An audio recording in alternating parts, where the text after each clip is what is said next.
सभी प्यारे बच्चों को मेरा नमस्कार। मैं अरुण कुमार आपके अपने चैनल एमएस क्लासेस में फिर से आप सभी का स्वागत करता हूँ। ये क्लास 10 फिजिक्स इलेक्ट्रिसिटी का थर्ड लेक्चर है, जिसमें आज हम पढ़ने जा रहे हैं इलेक्ट्रिक सर्किट, सर्किट डायग्राम और ओम्स लॉ के बारे में। लास्ट लेक्चर में हमने देखा था इलेक्ट्रिक करंट, पोटेंशियल डिफरेंस और इलेक्ट्रिक पोटेंशियल को। ठीक है, तो हम लेक्चर स्टार्ट करते हैं। लेक्चर स्टार्ट करने से पहले यहाँ पर एक क्वेश्चन आया है, how the current flows in a wire, मतलब कि मेटल वायर में जो करंट फ्लो होता है वो किस तरह से फ्लो होता है। जनरली अगर आप इसे समझने की कोशिश करें तो सबसे पहले इसे देख लेते हैं। क्या लिखा है, व्हेन नो सेल और battery is connected to a metal wire, जब कोई भी सेल या बैटरी मेटल वायर से कनेक्टेड नहीं होता है। ठीक है, तो क्या होता है, the electrons in it flow at random in all directions. तो जो मेटल वायर के अंदर इलेक्ट्रॉन्स होते हैं वो हर एक डायरेक्शन में मोशन करते हैं। As we connect it to cell or a battery, जैसे हम इसे सेल या बैटरी से कनेक्ट करते हैं, the direction of free electrons present in the wire changes। तो डायरेक्शन क्या होता है, जो फ्री इलेक्ट्रॉन्स का जो वायर में प्रेजेंट होते हैं उनका डायरेक्शन चेंज हो जाता है। कैसे चेंज हो जाता है, and starts flowing from negative terminal to positive terminal. और कैसे वो फ्लो करना स्टार्ट हो जाते हैं, नेगेटिव टर्मिनल से पॉजिटिव टर्मिनल की ओर। This flow of electrons constitutes the electric current in the wire. यही फ्लो ऑफ इलेक्ट्रॉन्स के कारण ही वायर में इलेक्ट्रिक करंट फ्लो होता है। अब हम डायग्राम के हेल्प से समझते हैं। ये एक मेटल वायर है, ठीक है, इसमें इलेक्ट्रॉन्स का डायरेक्शन दिया है रैंडम ऑल डायरेक्शंस, ठीक है। लेकिन जैसे ही हमने यहाँ पर इसे एक बैटरी से कनेक्ट कर दिया या सेल से कनेक्ट कर दिया, तो क्या होगा, इलेक्ट्रॉन्स का डायरेक्शन नेगेटिव टू पॉजिटिव की ओर होगा, है ना। ये पॉजिटिव डायरेक्शन है आपका, ये नेगेटिव डायरेक्शन, तो इलेक्ट्रॉन्स का डायरेक्शन नेगेटिव टू पॉजिटिव की ओर होता है हमेशा। देखो, from negative terminal to positive terminal, तो नेगेटिव से पॉजिटिव की ओर मतलब इधर की ओर डायरेक्शन हो जाएगा इसका।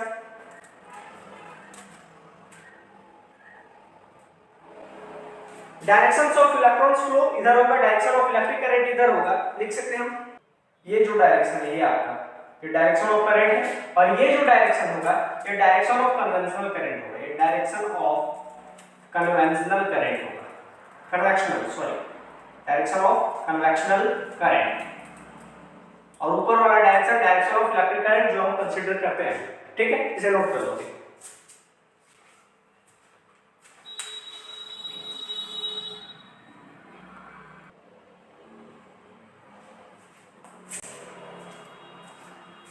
इसे मैंने हिंदी में भी नोट कर दिया है, तो आप लोग इसे नोट कर लो, ठीक।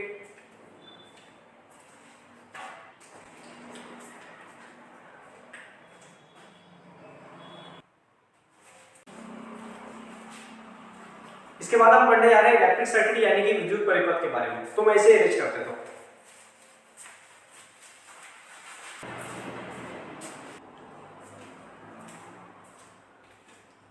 अब हम पढ़ने जा रहे हैं इलेक्ट्रिक सर्किट यानी कि विद्युत परिपथ के बारे में।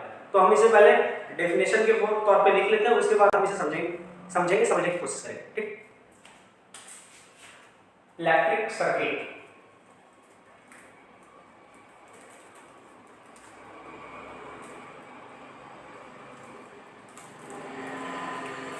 जिसे हम हिंदी में क्या कहते हैं, विद्युत परिपथ।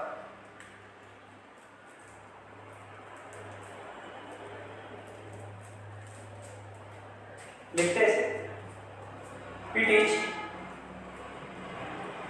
A closed end continuous path, it is a closed end continuous path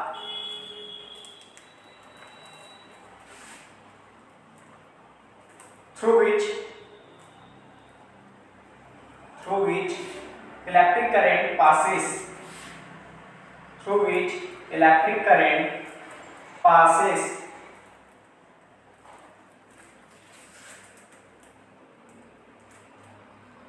it consists of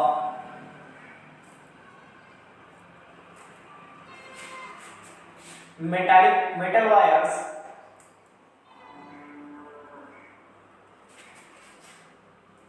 some electrical resistors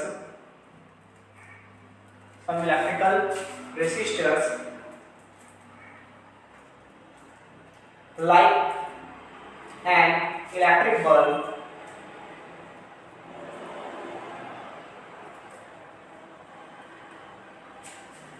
and a switch which is connected between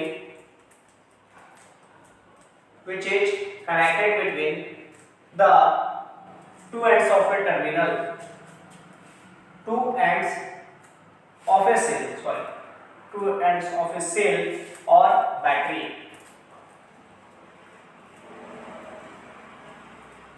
ठीक, मतलब कि क्या, विद्युत इलेक्ट्रिक सर्किट क्या है, एक तरह का क्लोज्ड और कंटीन्यूअस सर्किट है ना, एक तरह का क्लोज्ड और कंटीन्यूअस पाथ है जिसके थ्रू इलेक्ट्रिक करंट क्या होते हैं, पास होते हैं। ठीक है, इसमें क्या क्या कंसिस्ट करता है, it consists of metal wires होंगे, सम इलेक्ट्रिकल रेजिस्टर्स, कुछ रेजिस्टर्स होंगे जैसे कि इलेक्ट्रिक बल्ब, और क्या होगा, एक स्विच होगा and a switch which is connected between the two ends of a cell और ए बैटरी, जो कि एक स्विच भी कनेक्ट होगा जो कि किसके बीच में होगा, सेल या बैटरी के दोनों एंड्स के बीच में होगा। ठीक है, अब हम इसे हिंदी में लिख लेते हैं। विद्युत परिपथ यह एक सतत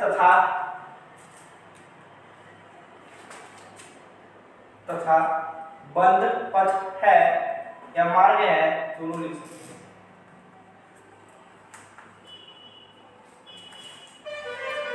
जिससे होकर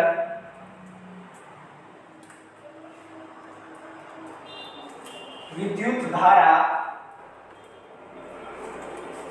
प्रवाहित होती है।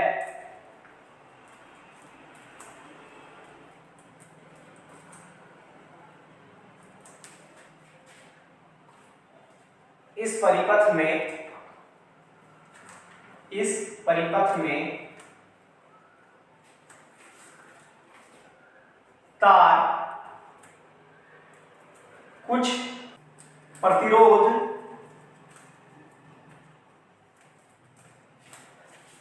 जैसे कि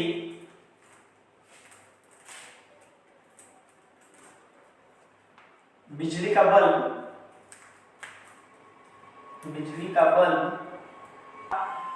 एक कुंजी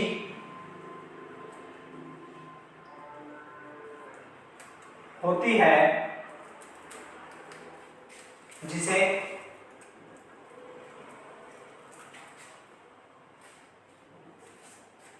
विद्युत सेल या बैटरी के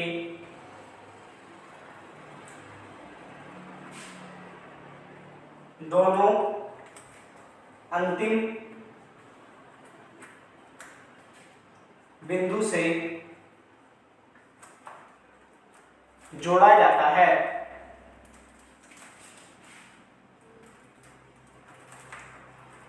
ठीक है, नोट कर लो।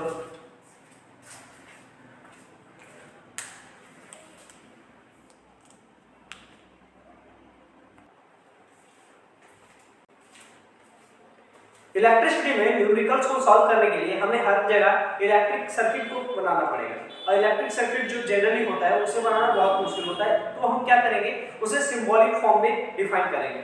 तो इलेक्ट्रिकल कंपोनेंट्स जितने भी होंगे सबके सिंबल्स को हम देखने की कोशिश करते हैं। ठीक है, पहले मैं इसे इरेज कर लेता हूं। सिंबल्स फॉर इलेक्ट्रिकल कंपोनेंट्स,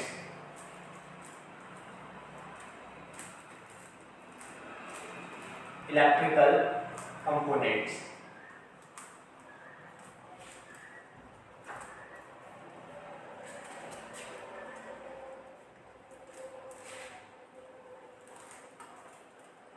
एक मिनट,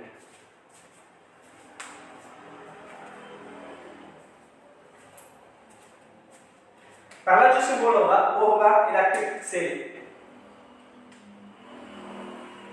फर्स्ट होगा इलेक्ट्रिक सेल।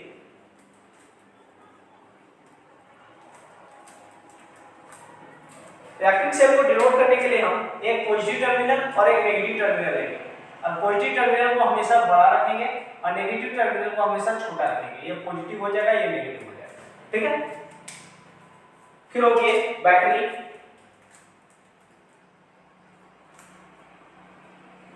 बैटरी आपका बहुत सारे सेल्स का भी हो सकता है, 2 3 4 जैसा भी हो, तो यहाँ पर मैं 2 सेल्स का ले लेता हूँ, है ना।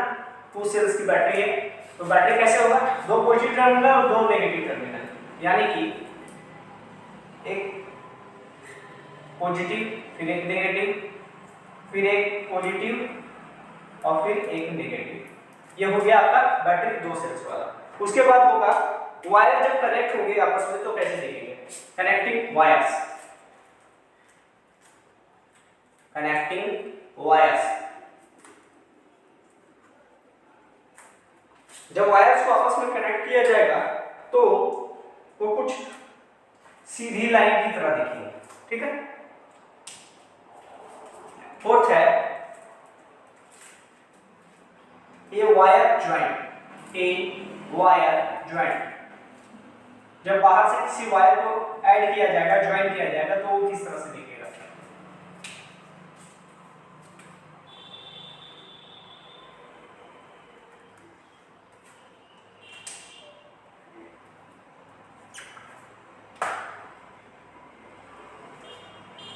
ये वायर ज्वाइंट, ठीक है। फिफ्थ है वायर्स विदाउट ज्वाइन में एक दूसरे को क्रॉस करेंगे, वायर्स क्रॉसिंग विदाउट ज्वाइनिंग या विदाउट ज्वाइन, विदाउट ज्वाइन में वायर्स एक दूसरे को कैसे क्रॉस करेंगे इसका देख लेते हैं। ये किस तरह से शो होगा, एक वायर सीधा जाएगा और दूसरा वायर जो आएगा वो कुछ इस तरह से आएगा। ये अगर यहाँ कनेक्ट कर देंगे तो ये आ जाएगा, ये ऊपर से जा रहा है, ये कनेक्ट नहीं कर रहा है, ठीक है। उसके बाद आता है फिक्स्ड रेसिस्टर या रेसिस्टेंस, जिसे हम आगे पढ़ेंगे। फिक्स्ड रेसिस्टर या रेसिस्टेंस भी लिख सकते हो, कोई दिक्कत नहीं है। फिक्स्ड रेसिस्टेंस, फिक्स्ड रेसिस्टेंस को कैसे डिनोट करेंगे,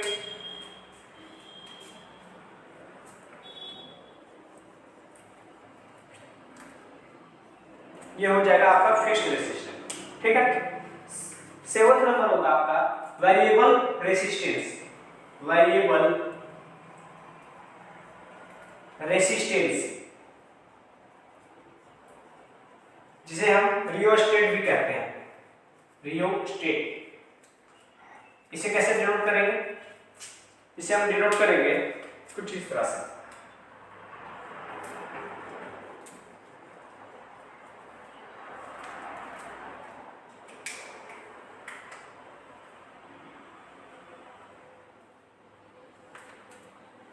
ठीक, नोट कर लोगे।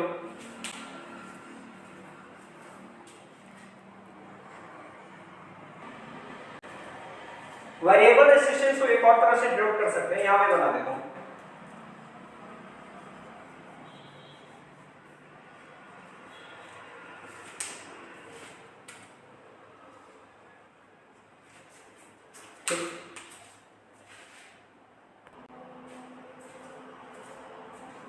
इसके बाद हम देखते हैं एमीटर के बारे में। कहां तक हो गया था, 7 तक हो गया था। फिर देखते हैं 8 नंबर क्या है, एमीटर।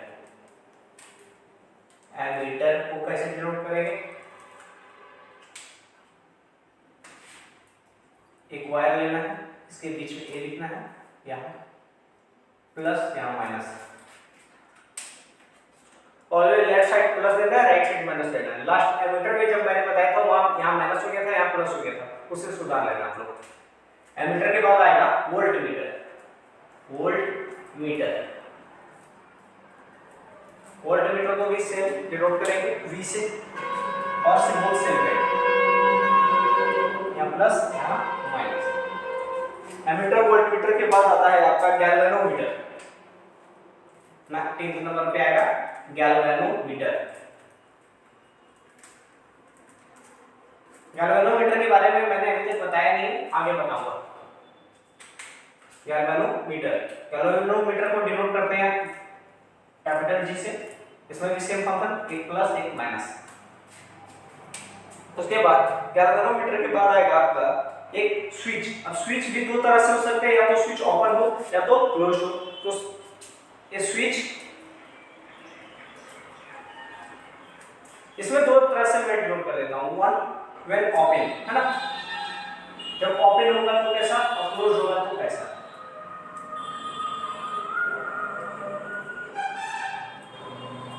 सर्किट डायग्राम को बनाने में थोड़ा दिक्कत होगा, तो ओपन बनाने के लिए हम सिंपली क्या करेंगे, एक ब्रैकेट लेकर और दोनों साइड से वायर खींच देंगे, ये ओपन हो जाएगा। और क्लोज करना होगा तो इसी तरह से सेम टू सेम, बट बीच में एक डॉट डाल दूंगा तो ये क्लोज हो जाएगा। ठीक है। उसके बाद स्विच के बाद आएगा आपका एक electric bulb and electric bulb.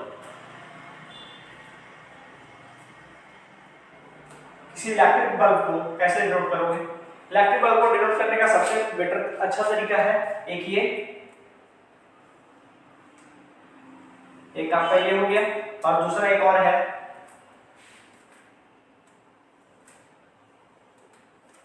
ये। ठीक, नोट करो।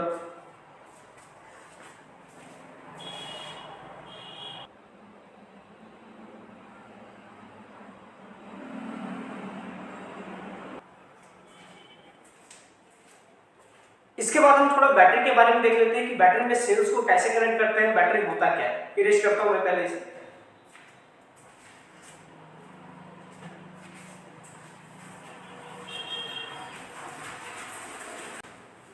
बैटरी क्या होता है? Battery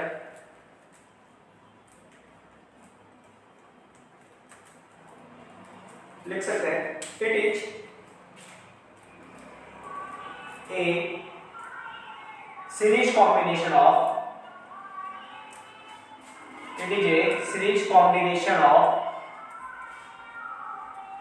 two or more cells,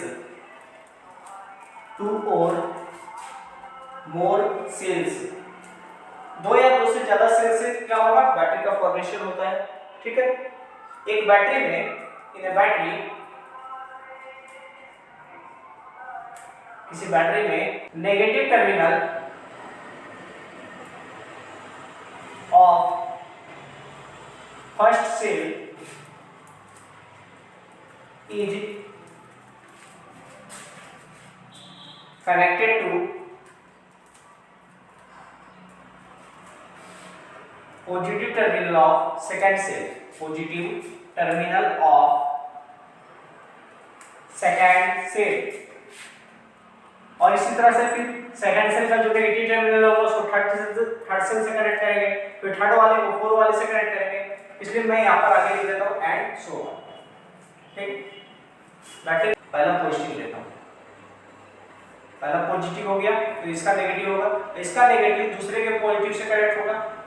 ठीक है, ये पॉजिटिव, इसका पॉजिटिव होगा, ये इसका नेगेटिव दूसरे के साथ कनेक्ट होगा, इसका पॉजिटिव के साथ इसका नेगेटिव, इसका पॉजिटिव के साथ इसका नेगेटिव, इस तरह से कनेक्ट होते हैं। ठीक है, बीच बीच में बार-बार साइन देने की जरूरत नहीं पड़ती, लास्ट में साइन दिया जाता है। ये जैसे ये एक, दो और तीन सेल्स का ये एक बैटरी का कॉम्बिनेशन, जिसमें एक प्लस, एक माइनस, एक प्लस, एक माइनस, एक प्लस, एक माइनस, तीन सेल का एक कॉम्बिनेशन है। ठीक, नोट कर।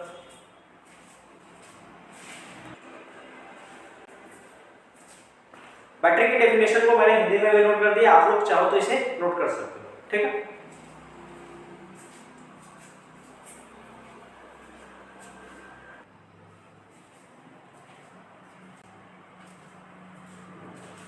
इसके बाद हम सर्किट डायग्राम की ओर बढ़ते हैं, सर्किट डायग्राम को बनाते हैं। ठीक है, पहले मैं इसे इरेज कर देता हूं।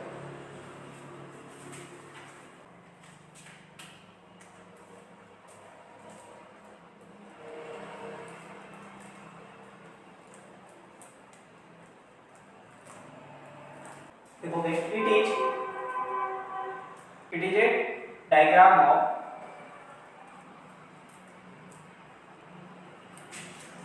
electric circuit. It is diagram of electric circuit along with its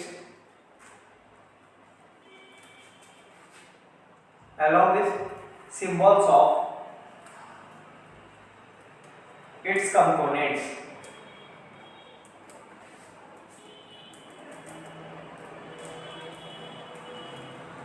ठीक है, मतलब सर्किट डायग्राम क्या होता है, एक ऐसा डायग्राम जिसमें इलेक्ट्रिक सर्किट को उसके जो कंपोनेंट्स है उससे सिंबॉलिक फॉर्म में हम शो करते हैं। ठीक है, पहले इसे नोट कर लो।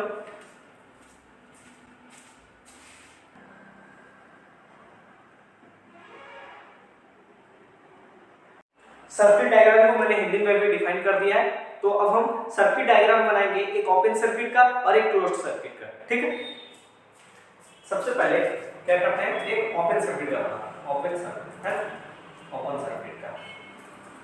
ओपन सर्किट में क्या होगा, स्विच ऑन नहीं होगा है, जैसे कि एक बल्ब है। ठीक है, इसे हम क्या करते हैं, बैटरी से कनेक्ट कर देते हैं। ठीक है, और एक स्विच भी लगा देते हैं, लेकिन यहाँ पर स्विच ऑफ है। यहाँ पर स्विच क्या है, ऑफ है, क्योंकि यहाँ डॉटेड कोई डॉटेड लाइन नहीं है, तो स्विच ऑफ है। तो ये ओपन सर्किट हो गया। ठीक है, दूसरा आता है closed circuit. Closed circuit, closed circuit में क्या होगा, स्विच ऑफ होगा, जिसके कारण बल्ब जलेगा।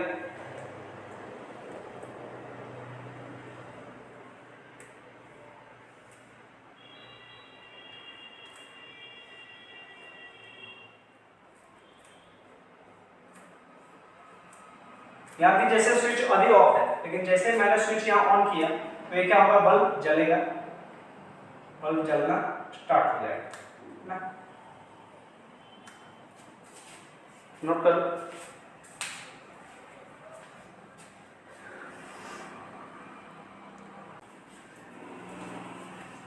इसके बाद हम देखने जा रहे हैं एक ऐसा इलेक्ट्रिक सर्किट जिसमें स्विच और बैटरी के साथ साथ एमीटर, वोल्टमीटर और रेसिस्टर भी हो। तो मैं इसे पहले इरेज कर देता हूं, थोड़ा मैं इसे बड़ा बनाता हूं ताकि ये अच्छे से दिख सके।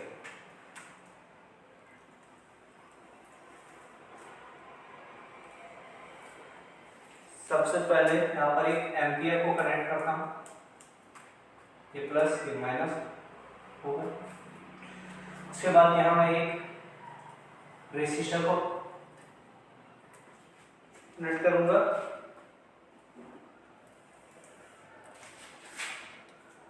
और रेसिस्टर से कनेक्ट होकर ही एक वोल्टमीटर कनेक्ट होगा।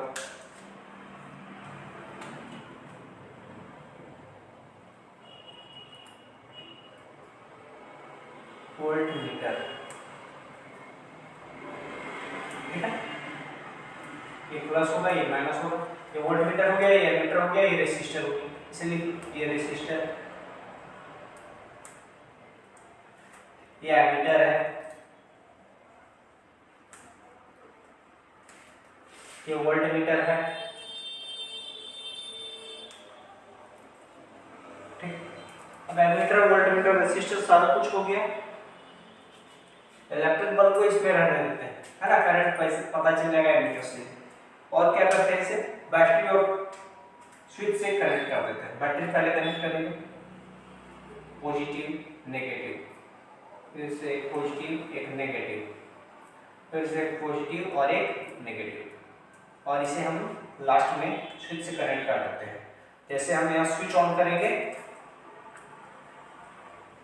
स्विच ऑन करते ही इलेक्ट्रिक करंट फ्लो होना स्टार्ट होगा। इलेक्ट्रिक करंट कैसे फ्लो होगा, नेगेटिव टू पॉजिटिव टर्मिनल, यानी कि डायरेक्शन होगा उसका इधर से जाते हुए।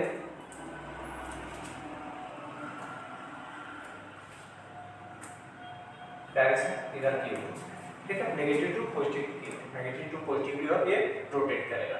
लास्ट वाले में डायरेक्शन नहीं बना पाया तो डायरेक्शन आप लोग तैयार करोगे, बना लो। ठीक है, तो करो।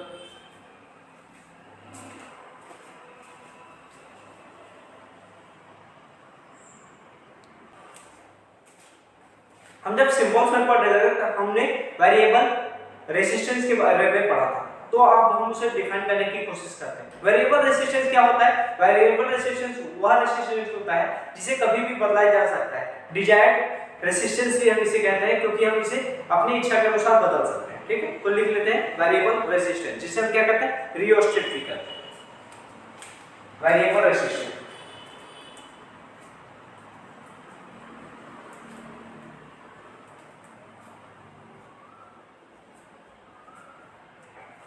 The resistance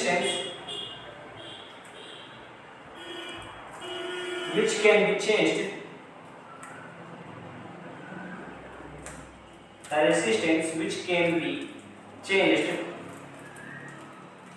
as desired, the resistance which can be changed as desired is known as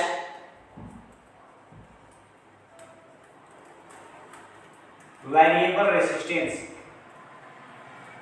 Variable resistance।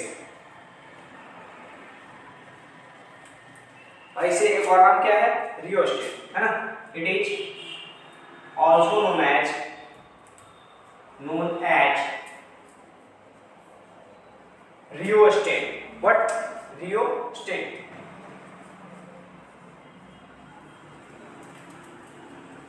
Note कर लो।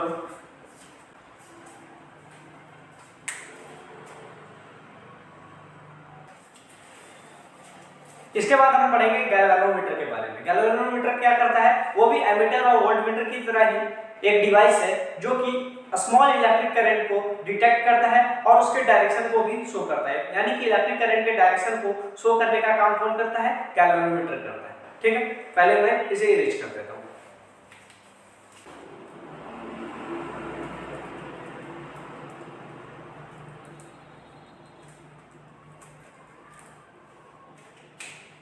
It is a device which is used to measure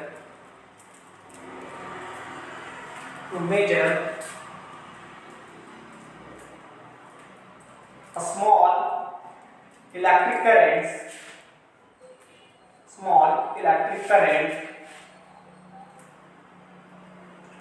or its amplitude।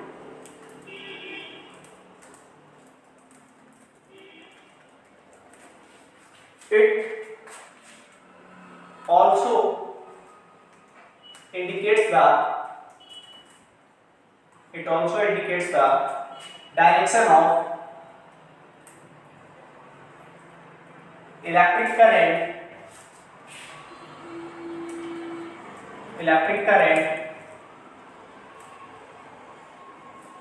in electric circuit। Okay, galvanometer क्या है? एक तरह का ऐसा device है, galvanometer एक तरह का ऐसा डिवाइस है जो स्मॉल इलेक्ट्रिक करंट को मेजर करता है, यानी कि उसके एम्पलीट्यूड को मेजर करता है। और क्या करता है? It also indicates the direction of electric current in electric circuit. और इलेक्ट्रिक सर्किट में इलेक्ट्रिक करंट का जो डायरेक्शन है उसे भी शो करता है। ठीक है, नोट कर लो।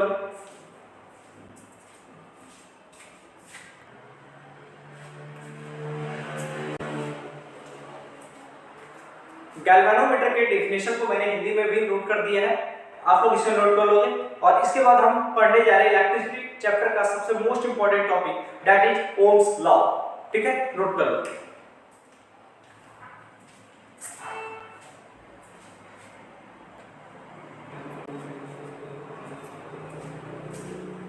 इलेक्ट्रिसिटी में ओम्स लॉ इलेक्ट्रिक पोटेंशियल यानी कि पोटेंशियल डिफरेंस और इलेक्ट्रिक करंट के बीच में डेफिनेशन को क्लियर करता है, उसके बीच के रिलेशन को शो करता है।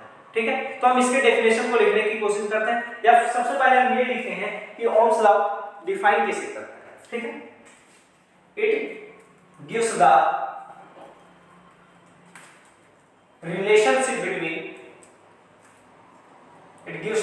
relationship between electric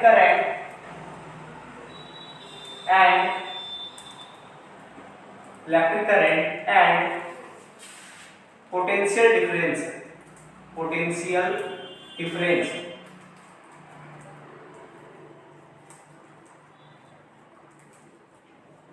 ठीक, ये क्या करता है? ओम्स लॉ इलेक्ट्रिक करंट और पोटेंशियल डिफरेंस के बीच में रिलेशनशिप को शो करता है। ठीक है, हम लिखते हैं according to the Ohm's law,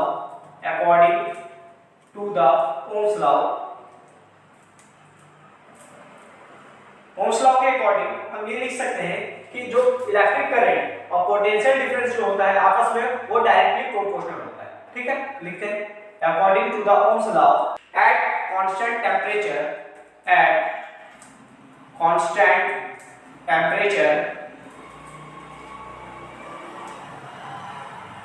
at constant temperature the current flowing in the wire or circuit, the current flowing in the electric circuit, flowing in the electric circuit, the current flowing in the electric circuit is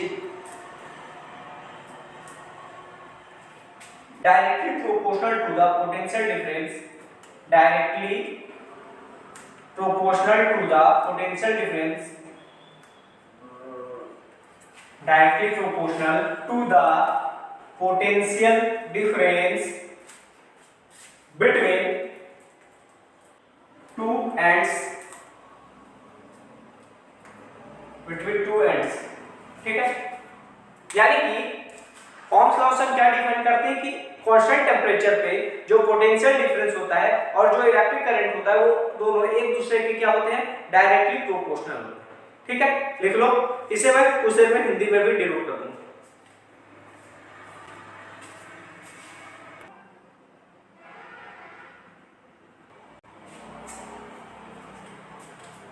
If I is the current, flowing through a conductor,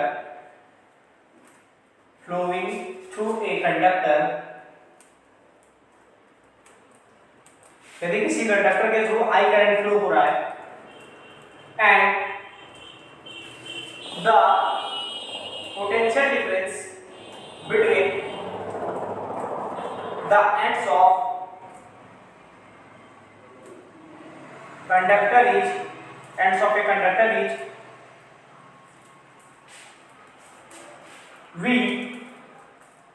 then according to Ohm's law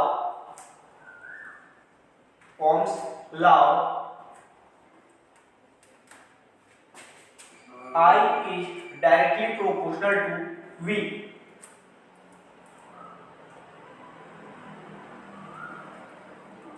I is directly proportional to V.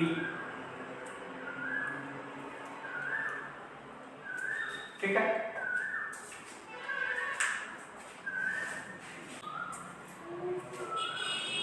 I directly proportional होगा V के, और ये कब होगा, eight constant temperature,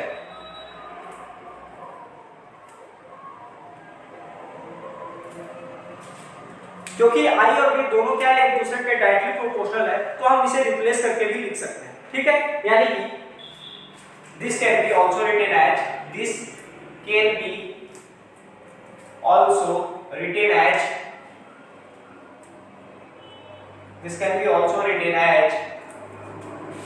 is directly proportional to I। और जब हम इस V is directly proportional to I में ये जब प्रोपोर्शनल साइन को रिमूव करेंगे तो एक कांस्टेंट आएगा जिसे हम क्या कहेंगे, रेजिस्टेंस। यानी कि और V equal to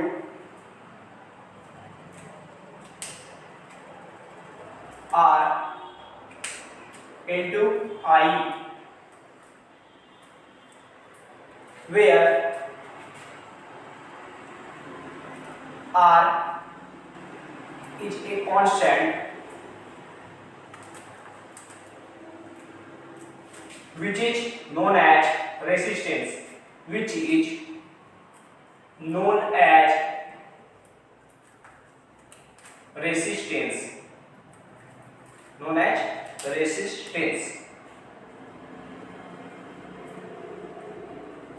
ठीक है।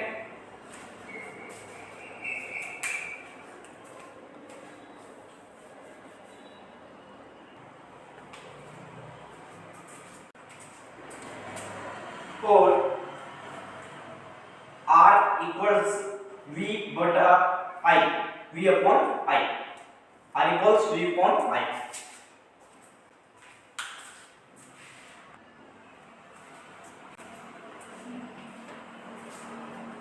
लास्ट फॉर्मूला में R equal to V upon I से हम रेसिस्टेंस को डिफाइन करते हैं। ठीक है, पहले मैं इसे इरेज कर देता हूं। रेसिस्टेंस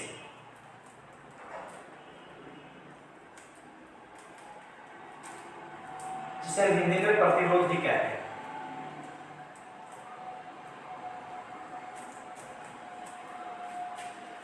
ओम्स लॉ को मैं इसके बाद हिंदी में डिफाइन कर देता हूं। The ratio of potential difference applied between the ends of a semiconductor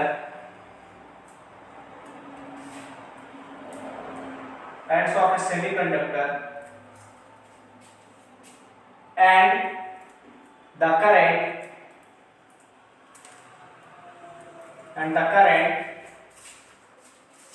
flowing through it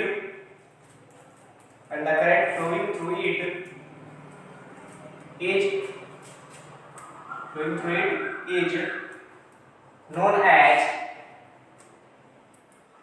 known as resistance।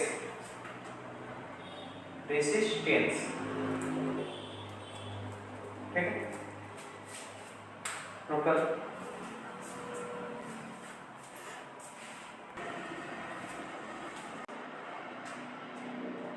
चालक के दोनों सिरों के बीच का विभवांतर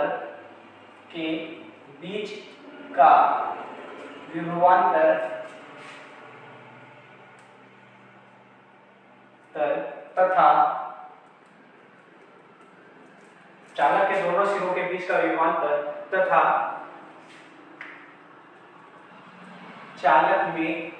चालक से हो रही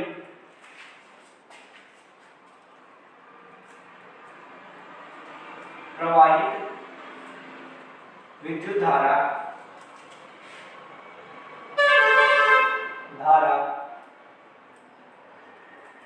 का अनुपात ही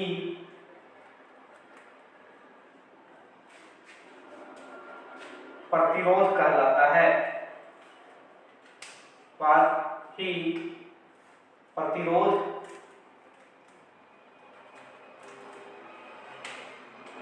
कहलाता है।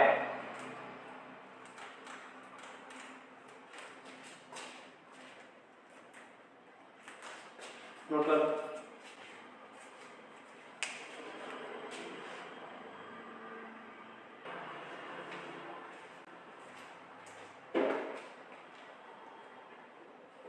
रेसिस्टेंस का ऐसा यूनिट ओम होता है जिसे हम ओमेगा से डिनोट करते हैं। लिख लेते हैं उसे।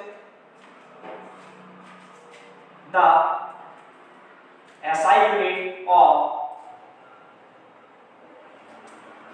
Resistance is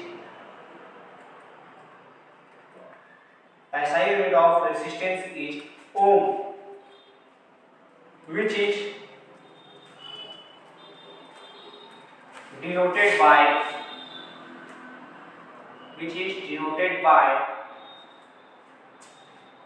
omega।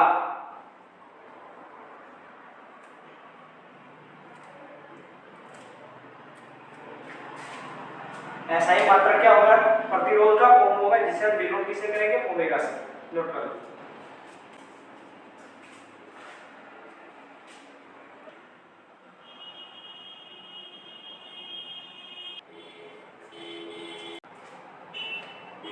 Ohm's law को हमने इंग्लिश में देख लिया, अब हम हिंदी में देख लेंगे। ठीक है, ओम का नियम क्या करता है? विद्युत धारा और इलेक्ट्रिक पोटेंशियल यानी कि पोटेंशियल डिफरेंस यानी कि विभवांतर के बीच, विद्युत धारा और विभवांतर के बीच क्या करता है? एक साझेदारी को दर्शाता है, एक संबंध को दर्शाता है। ठीक है, ओम का नियम देखते हैं। यह नियम विद्युत धारा तथा विभवांतर के बीच के संबंध को दर्शाता है, ये बीच के संबंध को दर्शाता है।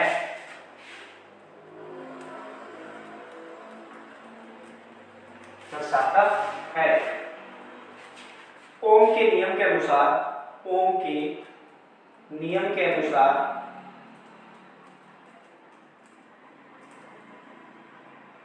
ओम के नियम के अनुसार एक निश्चित तापमान पर, एक निश्चित तापमान पर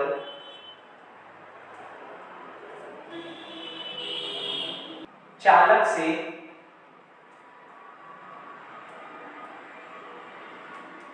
पास होने वाली विद्युत धारा, चालक से पास होने वाली विद्युत धारा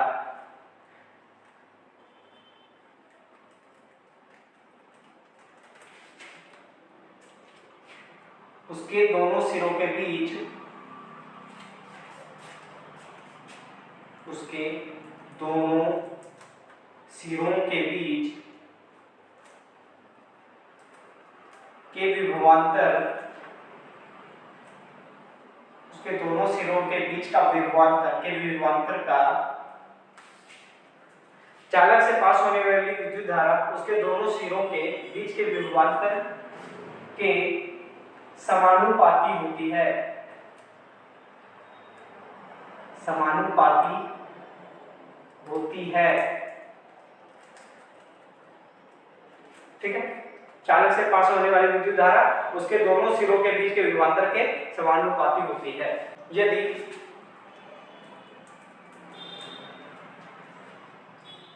चालक से आई विद्युत धारा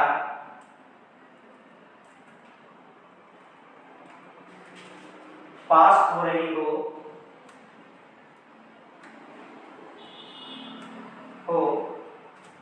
तथा उसके दोनों सिरों के बीच का विभवांतर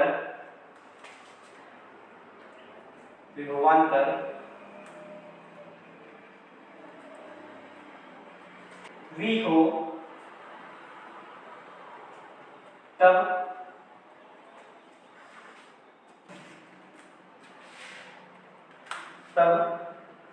ओम के नियम के अनुसार, ओम के नियम के अनुसार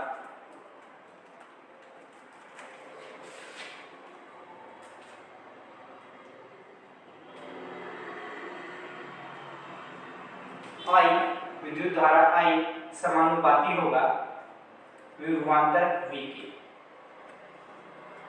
ठीक,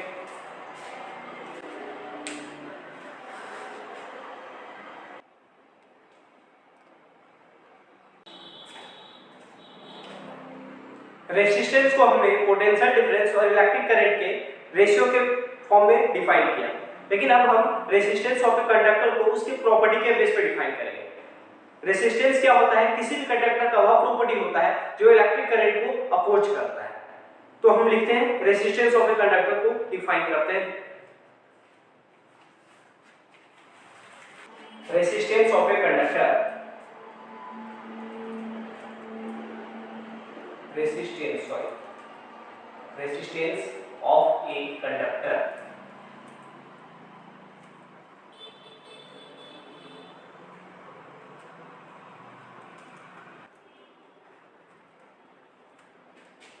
defined as the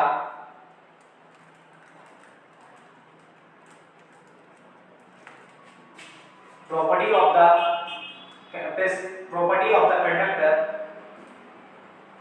of the conductor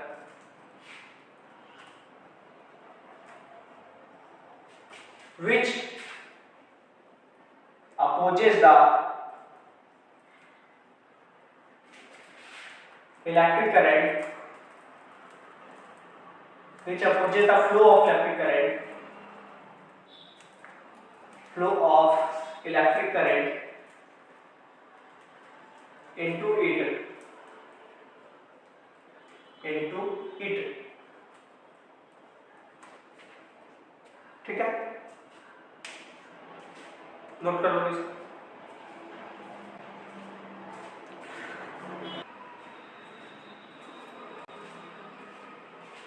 इसे हम हिंदी में भी डिफाइन कर लेते हैं। ठीक है, रेसिस्टेंस ऑफ ए कंडक्टर यानी कि चालक का प्रतिरोध, चालक का प्रतिरोध।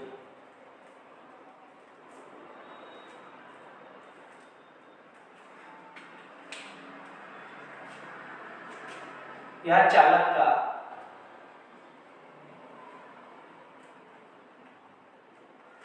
एक ऐसा गुण है, एक ऐसी विशेषता है, यह चालक की एक ऐसी विशेषता है जिस कारण यह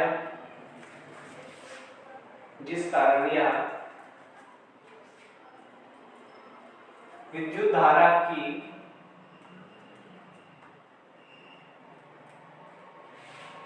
गति को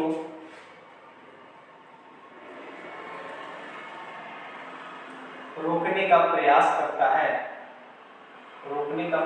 करता है, या करती है, प्रयास करती है। ठीक है, या चालक की एक ऐसी विशेषता जिस कारण यह विद्युत धारा की गति को रोकने का प्रयास करती है या खोज करती है। ठीक है,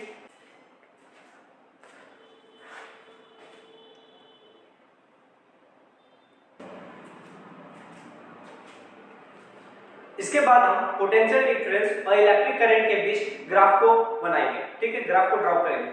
जब भी हम इलेक्ट्रिक करंट और पोटेंशियल डिफरेंस के बीच ग्राफ को ड्रॉ करते हैं तो वो एक स्ट्रेट लाइन होता है, क्योंकि पोटेंशियल डिफरेंस और इलेक्ट्रिक करंट क्या होते हैं, डायरेक्टली प्रोपोर्शनल होते हैं, इसलिए उसका ग्राफ हमेशा क्या होगा, स्ट्रेट लाइन होगा। कोई भी दो फिजिकल क्वांटिटी जो एक दूसरे के क्या हो, डायरेक्टली प्रोपोर्शनल हो, तो उसका ग्राफ हमेशा एक स्ट्रेट लाइन होता है। ठीक है, पहले मैं इसे अरेंज करता हूं फिर बताता हूं। Graph between V and I यानी कि पोटेंशियल डिफरेंस और इलेक्ट्रिक करंट के बीच की ग्राफ है ना। क्या बताया मैंने कि अगर V और I के बीच में ग्राफ बनाएंगे तो कैसा ग्राफ बनेगा, एक स्ट्रेट लाइन ग्राफ बनेगा। ठीक है, लिखते हैं if a graph is drawn between the potential difference V and the current I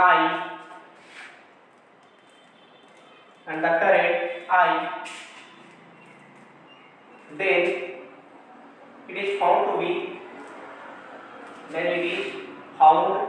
be a straight line.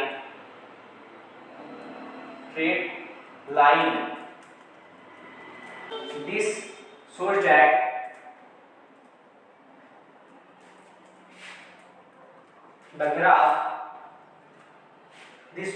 the potential difference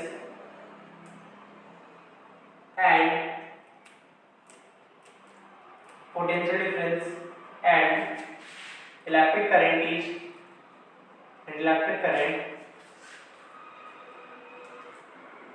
are directly proportional to each other.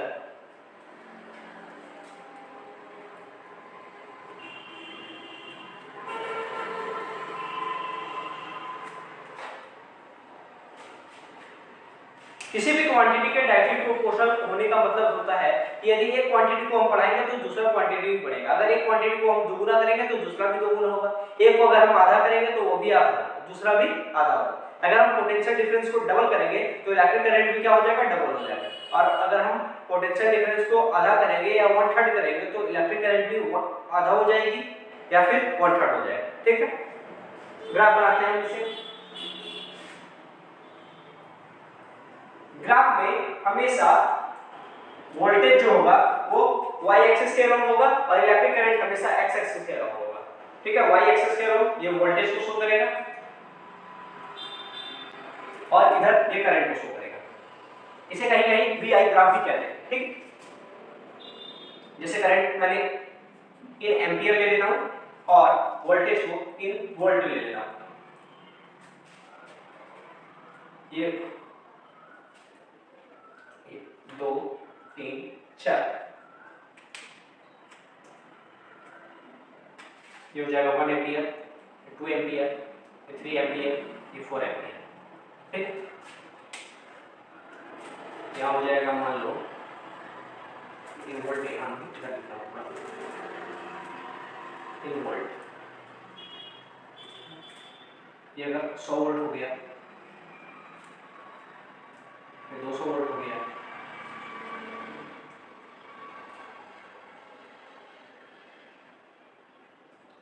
Volt, इसी तरह से 300 volt और इसी तरह से फिर 400 वोल्ट,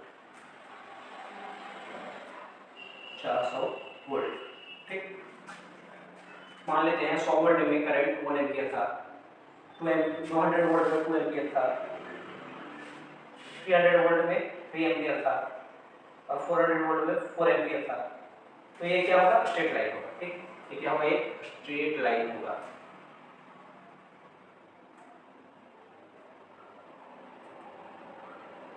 ओके,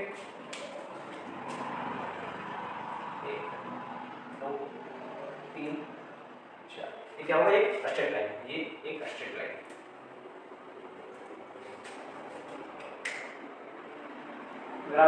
जब भी हम V और I के बीच में आरेख बनाएंगे तो कैसा बनेगा? एक स्ट्रेट लाइन बनेगा, सरल रेखा होगा, ठीक। नोट करो।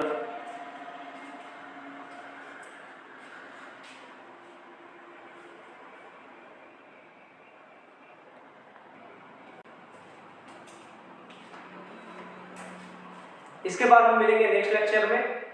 वीडियो अच्छा लगा हो तो लाइक जरूर करना, चैनल को सब्सक्राइब कर लेना ताकि लेटेस्ट अपडेट्स आप लोगों को मिलता रहे। Thank you.